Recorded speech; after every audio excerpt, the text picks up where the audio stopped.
하나님께서 오늘 저희들에게 주신 말씀은 신약성경 마태복음 8장 18절부터 27절까지 말씀입니다. 제가 가지고 있는 신약성경 11조 마태복음 8장 18절부터 27절까지 말씀입니다.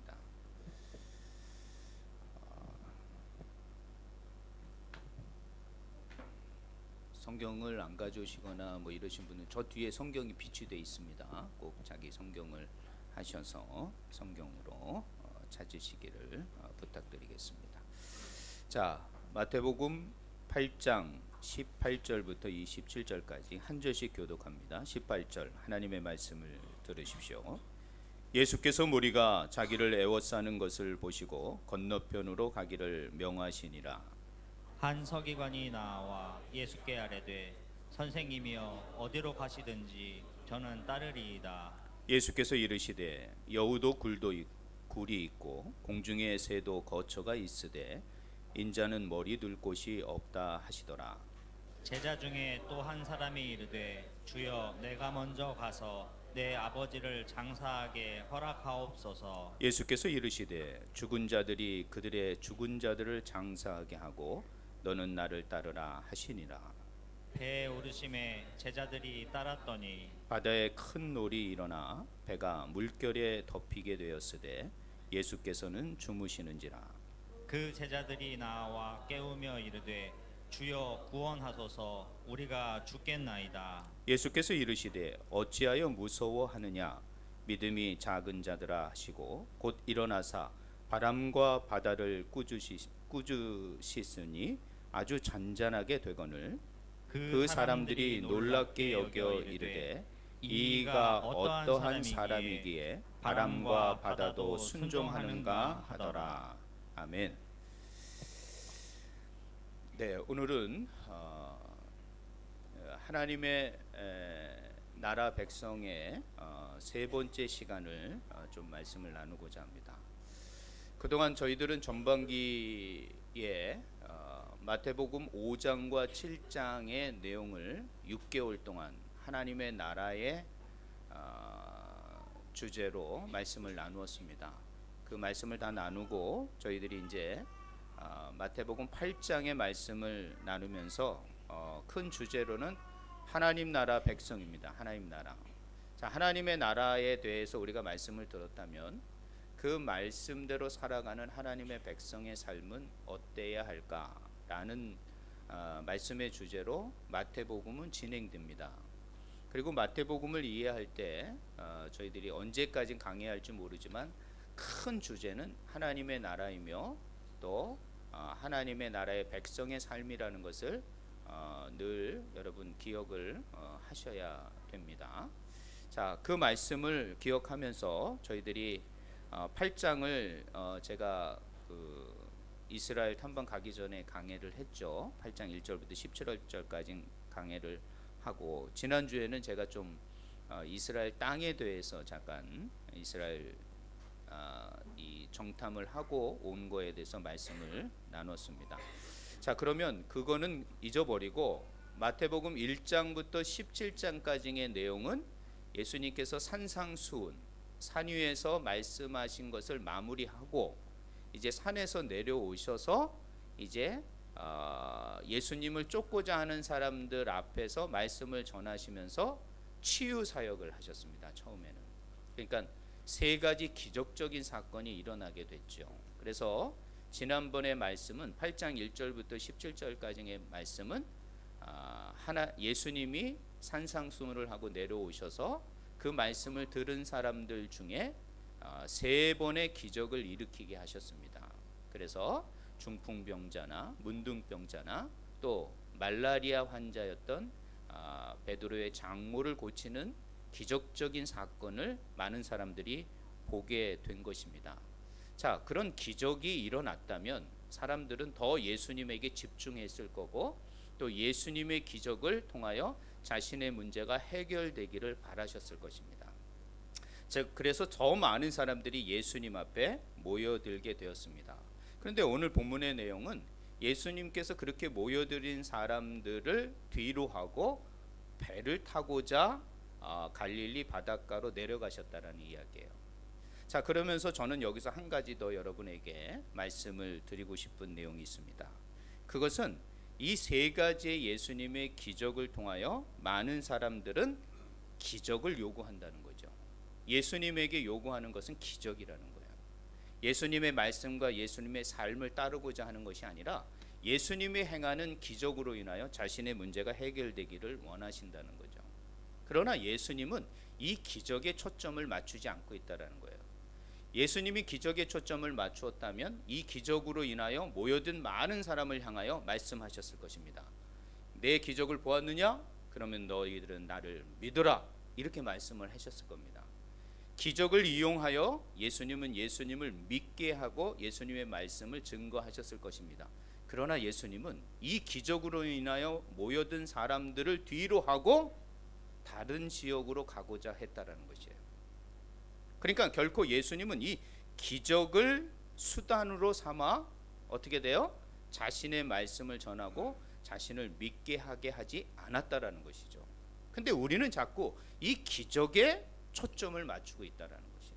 무엇인가 자신의 삶이 기적적인 삶으로 변화될 것을 기대하고 예수님을 따르는 사람들이 있다라는 것이에요. 그랬다면 예수님은 이 기적을 통하여 많은 사람들을 믿게 하셨을 것입니다. 그러나 예수님은 이 기적을 통하여 예수님을 믿는 것이 아니라 더 깊은 예수님이 누구신가, 예수님을 따르는 삶은 과연 어떤 삶일까라는 것을 주님께서는 말씀하고 싶었던 거예요. 그렇기 때문에 그 기적의 현장을 떠나 예수님은 다른 곳에 가시기를 원했던 것입니다. 사랑하는 주 안의 성도 여러분, 우리의 삶에 기적이 일어나기를 다들 원하실 것입니다. 그러나 너무 기적에 초점을 맞춘다면 그 기적을 일으키시는 그 근본인 예수님을 놓치게 된다는 것이에요. 그렇기 때문에 여러분, 너무 기적에만 의존하지 마시길 바랍니다. 우리의 삶은 그거 이상으로 주님께서 우리에게 인도하시는 길이 있다라는 것이에요. 그러니까 너무 기적에 초점을 맞춰서 그 기적을 통하여 예수님을 쫓고자 하는, 그리고 내 삶에 그런 기적적인 것만 일어나기를 간절하게 원하는 믿음은 하나님 주님이 원하시지 않는 믿음이라는 것을 기억하셔야 됩니다. 그것은 바로 예수님이 이 기적의 현장을 떠나 다른 곳으로 가시고자 하는 것을 통하여 우리는 깨달을 수 있게 되는 거예요. 그렇기 때문에 여러분, 너무 기적이 일어나면 여러분의 삶이 힘들어집니다. 생각해 보십시오. 다 기적이 일어난다면, 이 땅에서 일어날 수 없는 일이 우리의 삶 가운데 일어난다면 얼마나 많은 혼란과 힘든 게 있겠습니까? 다른 사람들한테 아마 그냥 멸시도 받을 수 있고 막 미움도 받을 수 있고 아마 그랬을 것입니다. 그러니 여러분, 너무 기적을 추구하는 믿음으로 주님을 따를 것이 아니라 주님의 말씀과 주님의 언약을 의지하는 저와 여러분이 되어야 될 줄 믿습니다. 기적은 순간이지만 이 말씀과 언약은 영원한 것임을 믿으시길 바랍니다. 그러므로 우리의 초점은 기적이 아니라 그 기적을 일으키신 예수님의 말씀과 예수님을 따르는 삶이 우리의 삶의 초점이 되어야 된다는 것을 꼭 기억하셔야 됩니다. 예수님이 그래서 이 기적의 현장을 떠나 다른 곳으로 가시고자 원했던 것입니다. 자, 다른 곳으로 가시는 이야기가 바로 오늘 본문의 이야기입니다. 자, 오늘 18절에 뭐라고 말합니까? 예수님께서 뭐라고 말합니까? 여기에 예수께서 무리가 자기를 애워싸는 것을 보시고, 자, 자신을 애워쌉니다. 세 가지 기적이 일어났으니 얼마나 놀랍겠습니까? 그래서 자기를 애워싸는 사람들이 있을 때 주님 뭐라고 말합니다? 건너편으로 가기를 명하시니라. 건너편으로 가기를 원하는 거예요. 이 사람들을 물리치고 다른 곳에 가기를 원하시는 거예요. 그래서 그들이 기적을 통하여 예수님을 쫓는 것이 아니라 기적을 행하신 그 예수님을 깊이 묵상할 수 있는 그들이 되기를 원하셨음을 우리는 이 본문을 통하여 알 수 있습니다. 자, 발걸음을 옮겨서 이제 그 산에서, 제가 갈릴리 갔잖아요. 이스라엘에. 산에서 내려오려면 한참 걸립니다. 한 20-30분은 가야 됩니다. 거기서 내려와서 배를 타는 곳으로 가려고 그러면 그때 뭐 자동차 타고 가는 것도 아니고 걸어서 내려오셔야 됩니다. 걸어서 내려오시면서 이 쫓아오는 사람들이 있다라는 거예요. 자, 오늘 19절 그 사람이 누구냐? 바로 서기관이라는 거예요. 왜 파워포인트 안 보여주지? 아들. 파워포인트 보여주세요. 네, 눌러주십시오. 자, 첫 번째, 이 서기관이 예수님을 붙듭니다. 그리고 예수님에게 말을 합니다. 선생님이요, 어디를 가시든지 저는 따르겠습니다 라고 오늘 본문 19절에 말하는 거예요. 선생님이요, 내가 어디를 가든 당신을 쫓아가겠습니다. 자, 이 말은 뭐예요? 산 위에서 들은 충격적인 하나님의 나라의 말씀과 또 내려와서 기적적인 이 능력을 행하시는 예수님을 보고 이 서기관이 예수님한테 말을 한 겁니다. 선생님, 저는 어디를 가든지 선생님을 끝까지 쫓아갈 것입니다. 이렇게 말을 하는 거예요. 근데 예수님의 답변은 참 이상합니다. 왜냐하면 예수님의 답변은 뭐라 그러냐면 여우도 굴이 있고 공중에 새도 거처가 있으되 인자는 머리 뚫 곳이 없다라고 말씀하시는 거예요. 그럼 이렇게 질문을 하면 그래, 너 나 끝까지 쫓아와라. 그래, 잘 따라와라. 너 이름이 뭐니? 이렇게 묻고 따라오라 그래야 되잖아요. 근데 갑자기 뭐라고 말하면 여우도 새도 거처가 있는데 이 인자는 머리 둘 곳도 없다라는 거예요. 집 한 칸도 나에겐 남은 게 없다라고 말을 하는 거예요. 이것은 무엇을 말하냐면 예수님을 따라가는 삶은 이런 삶이라는 거죠. 서기관은 어떤 사람입니까? 그 당시에 율법을 정식적으로 공부한 사람입니다. 또 그들의 삶이나 그들의 생활은 아주 안정적입니다. 또 사회적으로도 인정받는 위치에 있는 사람이고 또 학문을 공부했기 때문에 교양도 있을 것입니다. 이 사람이 어떻게 방황을 하면서 거처가 안정적이지 않는 가운데 예수님을 따른다라는 것은 사실 쉽지 않은 일이라는 거예요. 그런데 이 서기관은 충동적으로 예수님 앞에 이런 말을 했다라고 저는 해석을 할 수밖에 없다라는 거예요. 이건 충동적인 거예요. 왜? 예수님의 말씀과 예수님의 그 기적은 놀라운 거이기 때문에.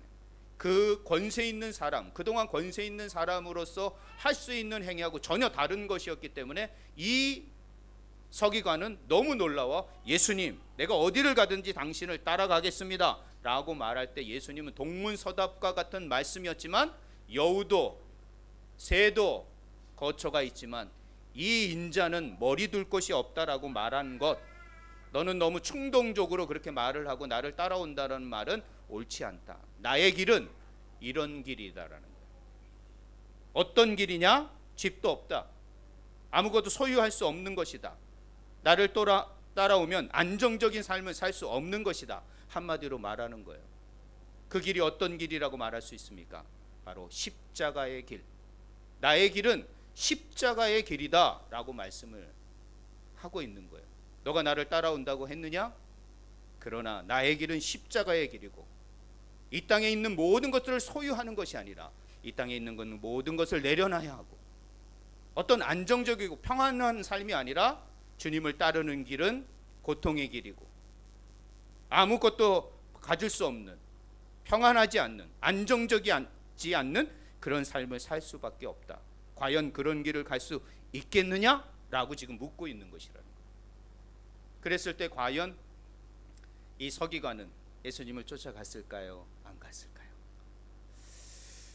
오늘 본문의 말씀은 그걸 설명하지 않습니다. 이 서기관이 예수님을 쫓아갔는지 따라갔는지가 말하지 않습니다. 그러나 무엇을 알 수 있습니까? 이 사람이 서기관이라고 표현하는 것 자체가 예수님을 쫓아가지 못했다라는 것을 말하는 것이에요. 충동적으로 예수님을 쫓아가고자 할 때 우리는 따라갈 것 같지만 예수님을 따른다라는 것은 그렇게 충동적으로 따르는 것이 아니라는 것이에요. 예수님의 가는 길이 어떤 길인지를 알고 가셔야 돼요. 이 자리에 모인 우리 주의 백성들은 아마 예수님의 길을 따르는 길은 십자가의 길이고 고난의 길이고 오늘 말씀처럼 이 땅에서 무언가를 얻고 누리는 삶이 아니라 예수님을 온전히 따라가는 버려진 삶, 정말 예수님만을 쫓아가는 삶이라는 것을 여러분이 알고 출발을 하셨으리라 생각합니다. 아직도 우리의 삶 가운데 예수님을 따라가면 뭔가 기적적인 사건이 일어나고 뭔가 새로운 것들이 일어나는 놀라운 일들의 연속이라고 생각하는데 그렇지 않습니다. 그것은 예수님을 지금 충동적으로 따라가고 있는 거예요.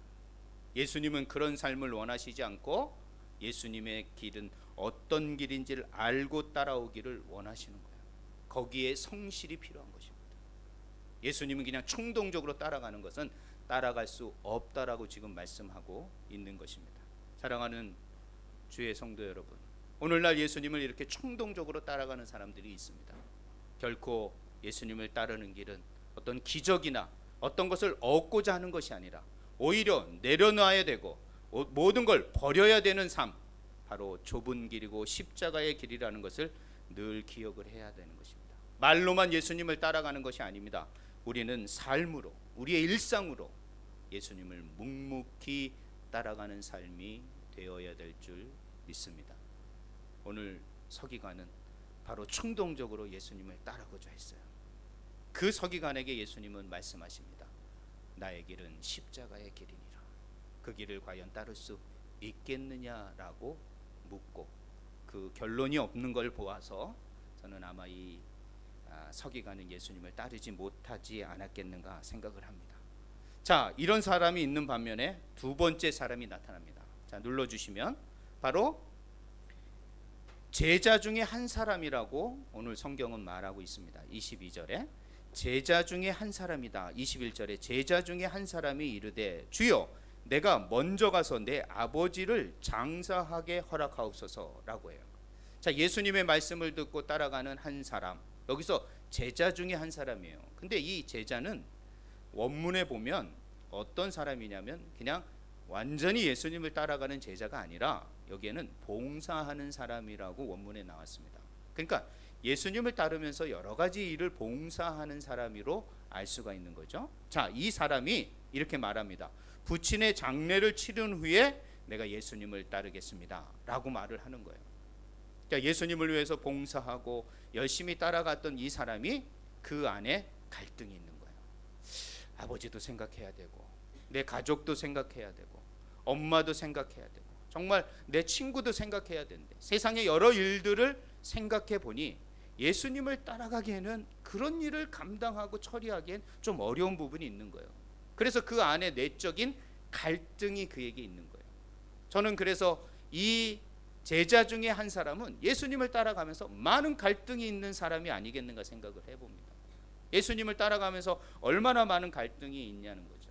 우리도 예수님을 따라다니면서 따라가려고 하면 얼마나 많은 걸리는 게 있습니까? 이 문제도 걸리고 저 문제도 걸리고 이것 때문에 못 가겠고 이것 때문에 깊이 못 들어가겠고 뭐 얼마나 많은 갈등들이 우리 가운데 있는지 몰라요.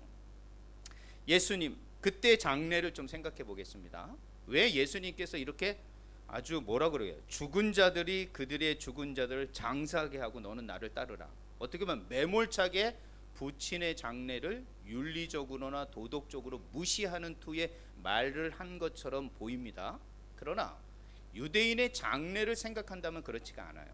유대인의 장례는 어땠냐면 아직 아버지가 돌아가시지 않은 상태를 말하는 거예요. 이거는 아버지가 돌아가신 상태라면 당연히 가야 되죠. 그래서 안 간다면 말이 안 되는 거죠.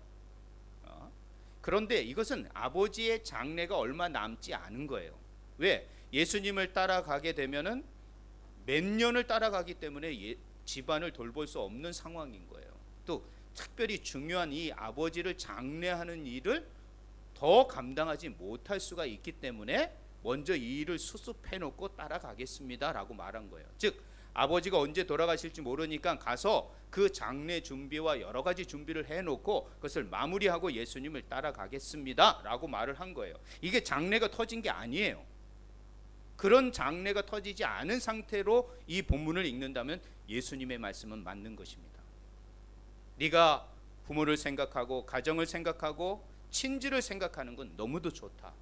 그러나 그것은 너 나를 따르지 않는 사람들에게 맡겨두고 너는 나를 따르라 이 말을 하신 거지. 지금 장례가 터졌는데 너 가지마 그거 의미 없어 나를 보다 따라가 이 말이 아니라는 거예요. 장례 터질 것을 생각하고 미리 가서 집안의 모든 대소사의 문제를 처리하고 주님을 따르겠다라고 말을 하는 거죠. 그러니까 이 예수님을 따르고자 하는 이 제자는 갈등이 있는 거예요. 이렇게 하고도 싶고 그런데 예수님은 이렇게 하라고 그러니 이게 얼마나 그 안에서 내적인 갈등들이 많겠냐는 것이에요. 이런 심한 갈등 속에 예수님은 분명하게 말하십니다. 힘들지? 그래, 그럼 갔다 와라. 이렇게 말하시지 않습니다. 예수님은 모르셔서 그렇게 말하지 않은 게 아니에요. 너는 그 모든 것들을 내려놓고 나를 따르라. 가족도 중요하지만, 너의 하는 세상적인 일도 중요하지만, 너의 가장 최우선적인 삶의 방향과 목적이 무엇인지를 결정해라. 지금 이 말씀을 하시는 거예요. 너의 가장 최우선적인 게 무엇이냐. 그리고 저는 이 본문을 통하여 생각하게 됐습니다. 그 부르심이 어떤 사장님이나 어떤 회장님이 나를 부르시는 게 아니라, 어떤 나라가 나를 부르는 게 아니라 예수님이 나를 부르고 계시지 않습니까? 다른 어떤 분도 아니고 나의 구주이시며 나를 구원하시고 나의 영원한 구주라고 고백하는 그분이 나를 지금 부르고 계시다라는 거예요. 이건 곧 하나님의 부르심이며 신적인 부르심이 그에게 있었는데, 그런 부르심 앞에 그는 갈등을 하고 있는 거예요. 가야 할 것인가 말아야 할 것인가. 주님은 분명하게 말합니다. 너는 나를 따르라. 즉 나의 길을 가라. 그 최우선적인 것을 선택하라 라고 지금 말씀하고 있다라는 것이에요. 그렇습니다. 우리가 예수님을 쫓아가다 보면 많은 갈등이 있습니다. 또 윤리적이고 도덕적인 많은 문제 앞에 우리는 갈등하게 될 것입니다. 그러나 주님은 말씀하십니다. 그것 중에 그것이 중요하지 않다라는 것이 아니라 그것 중에 가장 최우선적으로 결정해야 될 것이 무엇이냐. 갈등하지 말아라. 나를 따르라. 나를 따르면 내가 너의 모든 갈등의 부분을 해결해 주시리라 약속하시는 말씀이 오늘 본문이 사실은. 그러므로 여러분, 예수님을 따라가면서 우리가 많은 갈등이 있을 줄 믿습니다. 그러나 그 갈등을 뛰어넘으셔야 합니다. 그 갈등을 뛰어넘어 주님과 함께 배를 타셔야 합니다. 배를 타셔야만이 진정한 구원을 경험하게 되는 것입니다. 그 갈등을 뛰어넘지 못한다면 우리는 결코 예수님을 따르는 삶으로 살아갈 수 없는 것입니다. 자, 오늘 본문을 보십시오. 23절에 보면 배에 오르심에 제자들이 따랐더니. 자, 드디어 이런 갈등과 충동의 연속 속에서 이 선택되고 예수님을 따르고자 하는 사람들이 배에 올랐습니다. 배는 그렇게 크지 않은 배더라고요. 그냥 많이 타야지 한 20명 정도 탈 수 있는 배. 그러니까 뭐 한 14~15명 타는 배가 딱 맞더라고요. 거기서 이게 갈릴리의 배 유형을 보니까. 그러니까 아마 20명 내외가 지금 예수님의 함께 배를 탔다라는 거예요. 자, 거기에는 뭐 12명의 제자가 있었는지 없었는지는 알 수 없습니다. 그러나 예수님의 말씀을 듣고 예수님의 기적을 경험하고 그 예수님을 따르고자 하는 수많은 갈등과 충동을 뛰어넘어 예수님을 따르고자 했던 그 소수의 몇 명이 배에 오르게 된 것입니다. 저는 저와 여러분이 이런 배에 오르는 사람이 되기를 소망합니다. 물론 우리 모두가 다 배에 오를 수는 없지만 이제는 하나님의 큰 구원의 배에 우리 모두는 다 승선이 돼 있는 것입니다. 이 자리에 모인 우리 모두는 그 예수님의 배 안에 함께 승선해 있다라는 것이죠. 그 승선에 있는 사람들, 그것이 바로 오늘 23절부터 이야기입니다. 바로 세 번째 이야기입니다. 눌러주시면 그 사람들은 믿음으로 따라가는 사람들이에요. 예수님을 따른다라는 것은 어떤 충동적인 따름이 아니라, 갈등 가운데 따라가는 것이 아니라 바로 믿음으로 따라가야 된다는 것이에요. 믿음으로 따라가지 않고서는 결코 승리할 수 없음을 말하고 있는 거예요. 오늘 본문은 말씀하고 있습니다. 자, 예수님께서 배를 타고 가시는데 오늘 보니까 24절에 보니까 그 바다에 큰 놀이 일어나 배가 물결에 덮이게 되었으니 예수께서 주무시는지라. 자, 제가 이스라엘을 갔다 오기 전에는 이거는 그냥 해석하고 싶지 않았어요. 해석하기도 어려웠고 뭐 갑자기 뭐 바람이 불어가지고 그랬나 보다. 근데 이 갈릴리를 갔다 오고 그 지형적인 것을 보고 깨달으니까 이 현상이 일어날 수밖에 없다라는 상황이 딱 이해가 되는 거예요. 이 갈릴리 호수는 어떻게 하냐면 해수면으로부터 210m나 내려가 있습니다. 그러니까 아주 협곡으로 아주 밑으로 쫙 떨어져 있는 지하의 세계가 바로 이 갈릴리 바다입니다. 그래서 좌우로 어떻게 되냐면 큰 봉우리가 있습니다. 산에 광야 같은 어떤 산맥이 있습니다. 그 산맥이 800m에서 1000m에 이릅니다. 그러니까 이 해수면 200m까지 내려갔으니 얼마나 큰 절벽들이 병풍처럼 이렇게 쳐 있습니다. 자, 그런데 이 이스라엘 땅에는 기온차가 큽니다. 낮에는 한 30도, 40도까지 올라가고 밤에는 0도, 10도까지 내려가게 됩니다. 이런 큰 일교차로 인하여 이 1000m에 있는 공기와 이 해수면에 있는 공기의 차갑고 뜨거운 기류가 형성이 된다고 합니다. 그래가지고 밤이 되면, 이게 지금 밤의 현상입니다. 이게 낮의 현상이 아니라 밤의 현상이 딱 되고 위에 뜨거운 바람이 밑에 찬바람으로 해서 밑으로 갑자기 이 계곡 밑으로 바람이 샥 불게 된다라는 것이에요. 기류 현상으로. 그러면서 잔잔한 200m 밑에 있는 갈릴리 호수가 갑자기 요동을 친다는 거예요. 이런 일은 아주 자주 일어나는 일이라는 것이에요. 물론 예수님을 따르는 사람은 아마 갈릴리 사람들이었으니까 많은 사람들이 어부였을 것입니다. 갈릴리 상황을 잘 알고 있는 사람들이었을 것으로 우리는 생각을 합니다. 그래서 이 물결이 크게 놀았다라는 것을 저는 갈릴리를 갔다 오면서 이제 알게 된 거예요. 아, 이런 현상이 일어날 수밖에 없는구나. 하루에도 여러 번, 또 매번 일어날 수밖에 없는 상황이라는 걸 아는 거예요. 근데 바로 그때 예수님이 배를 타고 건너편으로 건너가고 있었다는 것이에요. 자, 그러니까 이런 일이 탁 맞닥뜨리자 이 예수님을 모든 충동과 갈등을 뛰어넘어 예수님을 쫓겠다고 배를 탄 사람들이 갑자기 두려워지는 거예요. 갑자기 두려워지는 거. 생각해 보십시오. 그 갈릴리 호수를, 바다를 잘 알고 있는 사람에도 불구하고 그들은 놀란 거예요. 두려웠던 거예요. 자, 두려웠는데 그 이면에 예수님은 뭐 하고 있었다라는 거예요? 같이 두려워하고 있는 것이 아니라 주무시고 계셨다라는 것을 이 본문은 말하고 있다라는 거예요. 이것은 무엇을 말하냐면 예수님이 누구신가를 이 쫓는 사람들에게 알려주고 싶었던 거예요. 예수님. 도대체 내가 이 모든 갈등을 뛰어넘어 쫓고자 하는 이 예수님은 과연 누구신가? 제자들은 아직까지 예수님이 누군지를 잘 몰랐습니다.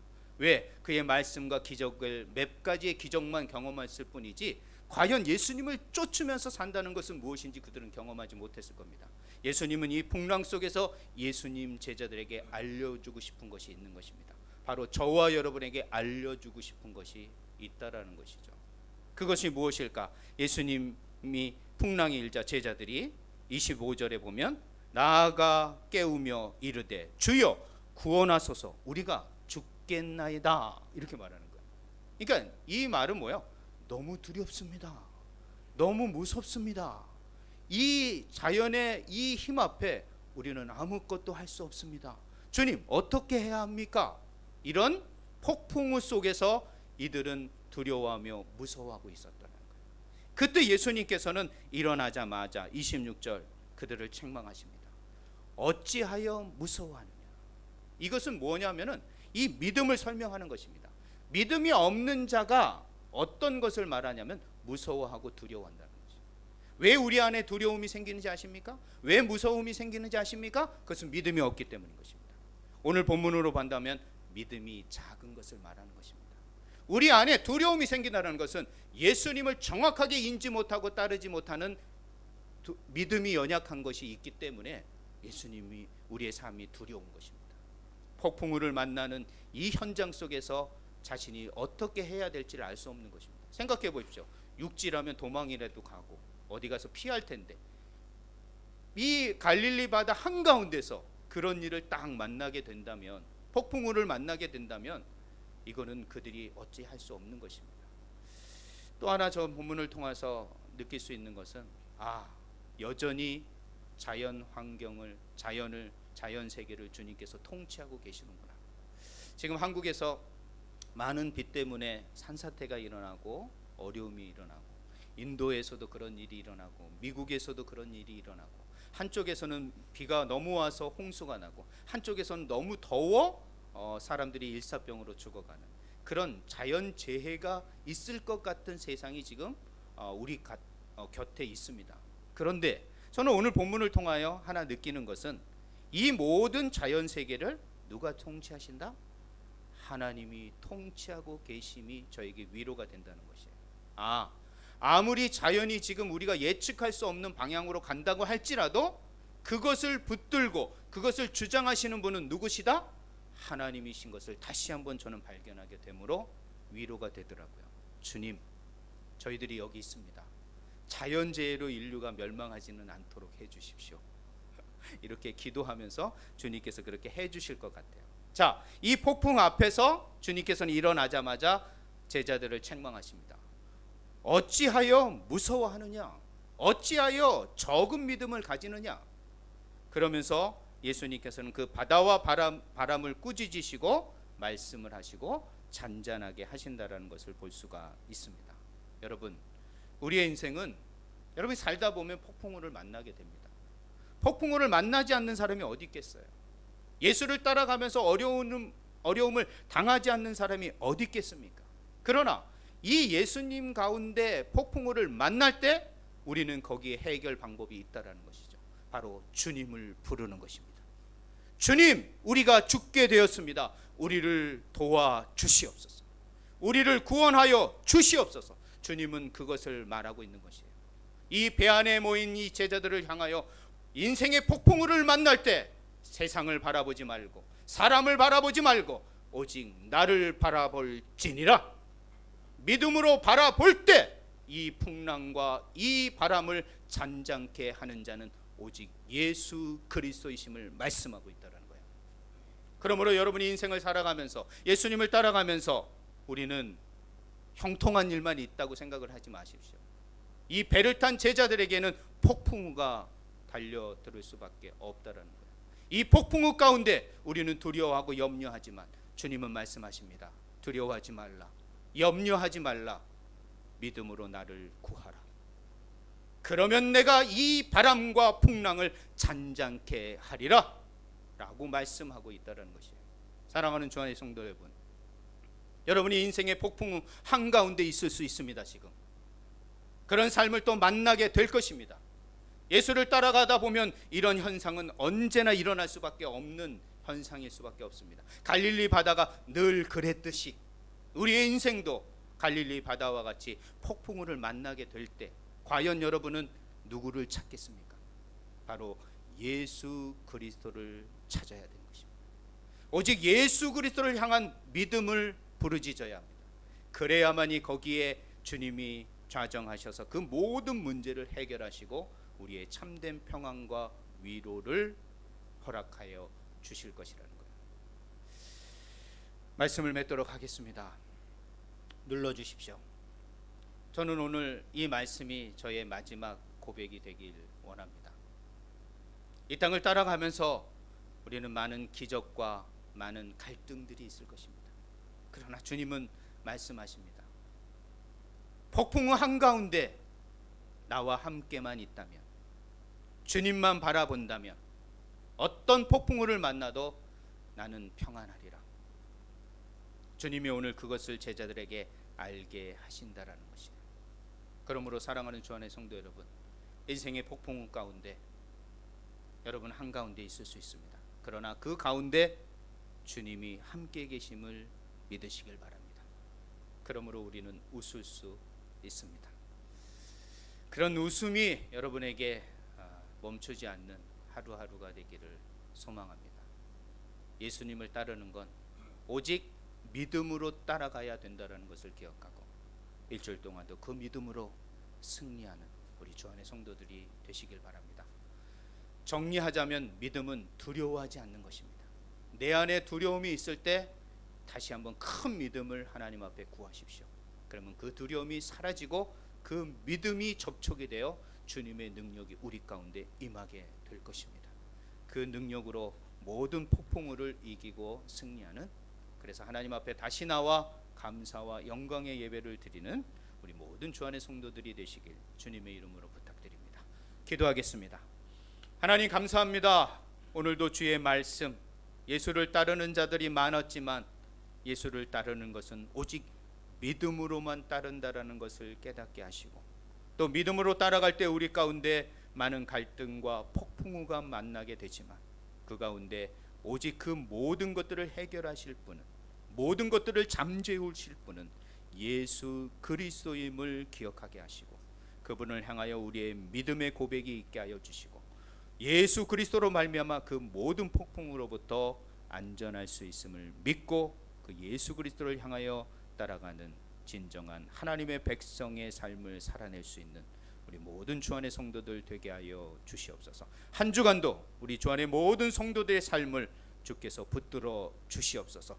두려움이 사라지게 하시고 무서움이 사라지게 하시고 오직 믿음으로 주님을 따르는 주의 백성들 되게 하여 주시옵소서. 함께하여 주실 줄 믿사오며 예수님의 이름으로 기도했습니다. 아멘. 자, 이 시간에는 이 땅의 찬양 사역자들을 하나님께서 한 8명 보내주셨어요. 여름에. 그래서 한국에서 이 찬양 사역자들이 와서 교회마다 또 이 찬양의 은사를 통하여 함께 예배드리고 함께 또 영광 돌렸는데,